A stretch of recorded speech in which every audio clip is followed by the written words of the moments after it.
people are often in your position where they're surprised by just how difficult it is, because SAT reading comp isn't so bad, and future lawyers are often into reading, like they like reading. So but LSAT reading comp is, of course, is on a totally other level. So when it comes to getting faster, there's a couple of things I could recommend. One of them is apps and websites that help you speed read. There's two I'll share with you. One is called phrasereader.com. The other is called spreeder.com, SPREEDER.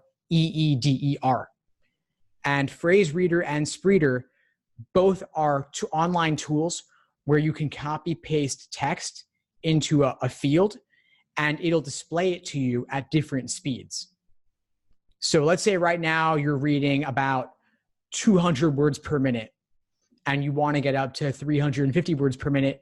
You could copy paste in text from anywhere. It could be from The Economist, it could be from Scientific American, or if you have the PDFs, it could be from LSAT exams, and just copy paste it in, display it at gradually increasing speeds to get faster at reading, and especially getting faster at reading on a screen, because the digital LSAT is on a screen.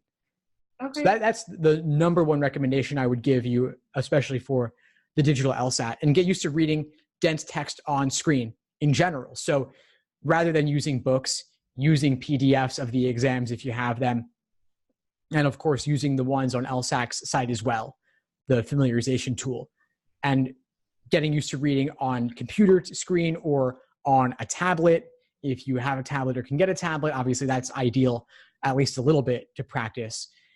The other thing I'd say with reading comprehension and speed would be, don't try to absorb all the details. Yeah, so I would suggest maybe you could focus more on the major viewpoints and less on the details. So you speed up on the major viewpoints, you slow down on the major viewpoints, you speed up on the details, and come back to them later when you need them. I find in general, those who do best on reading comprehension mark very little, if anything.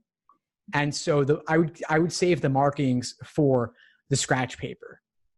Okay. You could make little notes. You could make a note of the author's viewpoint or the author's opinion or the major viewpoints before moving on to the questions, but I wouldn't really highlight anything on the passage itself. I would also look to, as I alluded to earlier, with order of approach in games, there's also order of approach in reading comprehension passages. With games, I said do orientation, then local, then global. With reading comprehension, it's the opposite.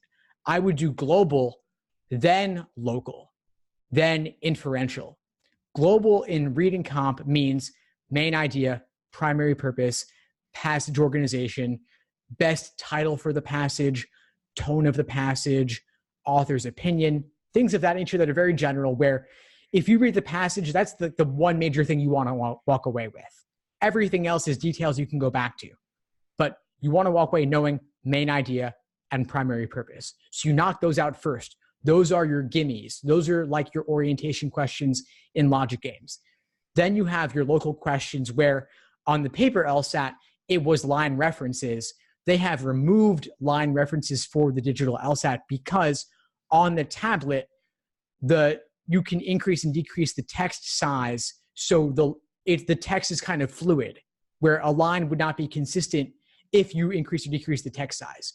So there are no more line number references. Instead, what they do on the digital is they highlight a key phrase in the passage, and they also highlight it on the question stem in the question area.